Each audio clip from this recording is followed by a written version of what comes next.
గుంటూరు జిల్లా పొన్నూరు మండలం Aluru railway gate సమీపంలో కాల్పుల శబ్దం స్థానికంగా తీవ్ర కలకలం రేపింది. దానికి సంబంధించిన బ్రేకింగ్ న్యూస్ ఇది. రైళ్లలో దోపిడీలను అరికట్టేందుకు రైల్వే పోలీసులు గస్తీ కాస్తూ ఉండగా ఈ ఘటన జరిగింది. తెల్లవారుజామున సుమారు 3 గంటల సమయంలో రైల్వే ట్రాక్ వెంట కొందరు వ్యక్తులు అనుమానాస్పదంగా తిరుగుతూ ఉండడాన్ని గస్తీలో ఉన్న పోలీసులు గమనించారు.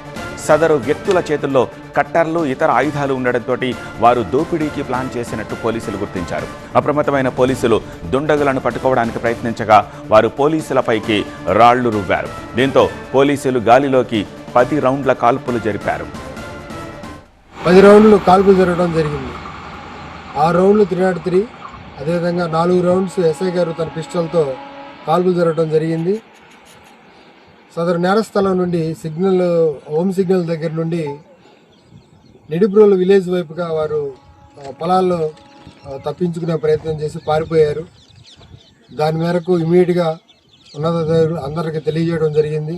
లోకల్ పోలీసు, ఆర్పిఎఫ్, జిఆర్పి సుమారు 6 టీంలు తప్పించుకున్నటువంటి 2 దుండగుల గురించి గాలింపు చర్యలు చేస్తూ ఉన్నారు.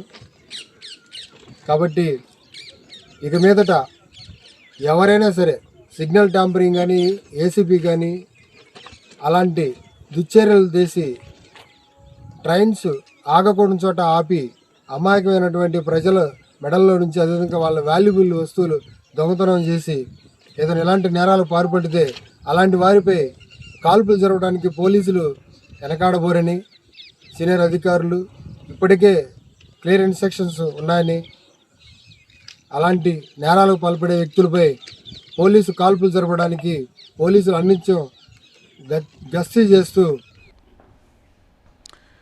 దీనికి సంబంధించి మరింత సమాచారం అందించేందుకు మా ప్రతినిధి నాగరాజు ప్రస్తుతం ఫోన్ లైన్లో అందుబాటులో ఉన్నారు.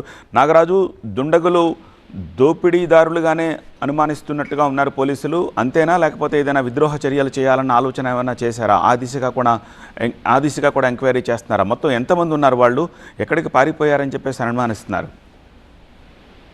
సమ్మర్ సమయం, వేసవి సమయంలో రైళ్లలో దోపిడీలకు పాల్పడటం అనేది గతంలో ముఖ్యంగా పల్నాడు జిల్లాలోని పిడుగురాలు కావచ్చు, లేకపోతే తుమ్మల చెరువు, అదేవిధంగా నడికుడి ప్రాంతాల్లో గతంలో ఎక్కువగా జరిగాయి.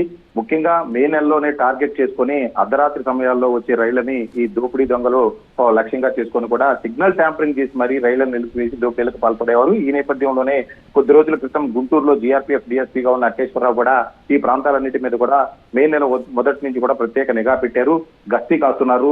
ముఖ్యంగా అర్ధరాత్రి సమయాల్లో వచ్చే ట్రైన్స్ ఏవైతే ఉన్నాయో సుదూర ప్రాంతాల నుంచి వచ్చేసి వాటన్నిటికీ కూడా ఎస్కార్ట్ ఇస్తున్నారు. ఎక్కడా కూడా దొంగతనాలు జరగకుండా కూడా చర్యలు చేపట్టారు. ఈ క్రమంలోనే వారం రోజుల క్రితం డిఎస్పీ పల్నాడు ప్రాంతంలో పర్యటించినప్పుడు కూడా చాలా స్పష్టంగా చెప్పడం జరిగింది, ఎవరైనా సరే సిగ్నల్ ట్యాంపరింగ్ కు పాల్పడితే, ముఖ్యంగా ఈ చోరీ చేసే వాళ్ళంతా కూడా సుదూర ప్రాంతాల నుంచి వచ్చే ట్రైన్స్ కి సిగ్నల్స్ ని ట్యాంపర్ చేసి రైళ్లను నిలిపివేస్తా ఉన్నారు.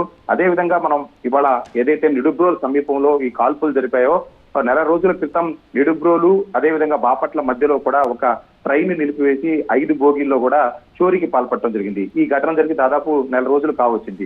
ఈ క్రమంలోనే మరొకసారి దోపిడీ దొంగలు ఒకవేళ కనుక ట్రైన్స్ నిలిపివేసి ఈ విధంగా దొంగతనాలకు పాల్పడతారన్న ముందస్తు సమాచారం, ఎందుకంటే గతంలో కూడా చేశారు కాబట్టి ఈ ఏడాది సమ్మర్ లో కూడా అటువంటి ఘటనలు జరిగే అవకాశం ఉన్న నేపథ్యంలో పోలీసులంతా కూడా జీఆర్పీ పోలీసులు అప్రమత్తమయ్యి రాత్రి గస్తీ కాస్తున్నారు. గస్తీ కాస్తున్న సమయంలోనే ఒక్కసారిగా ముఖ్యంగా నిడుబ్రోలు దాటిన తర్వాత ఆలమూరు అదేవిధంగా కొండముది రైల్వే స్టేషన్స్ మధ్య ట్రాక్ మీద కొంతమంది అనుమానిత వ్యక్తులు కనిపించినట్టుగా కూడా పోలీసులు చెప్తున్నారు. ప్రధానంగా 2 గుర్తించినట్టుగా చెప్తున్నారు.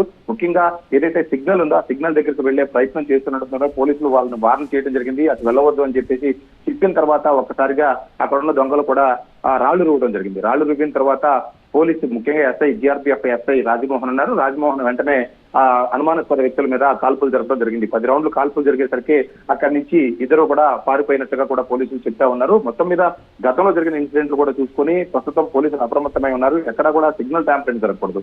సిగ్నల్ ట్యాంపరింగ్ జరిగితే చాలా పెద్ద ఎత్తున ప్రమాదాలు జరిగే అవకాశం ఉంటుంది కాబట్టి పోలీసులు ఈ నేపథ్యంలో తీవ్ర హెచ్చరికలు జారీ చేసి రాత్రి కాల్పులు జరిపినట్టుగా తెలుస్తుంది. రైట్ నాగరాజు.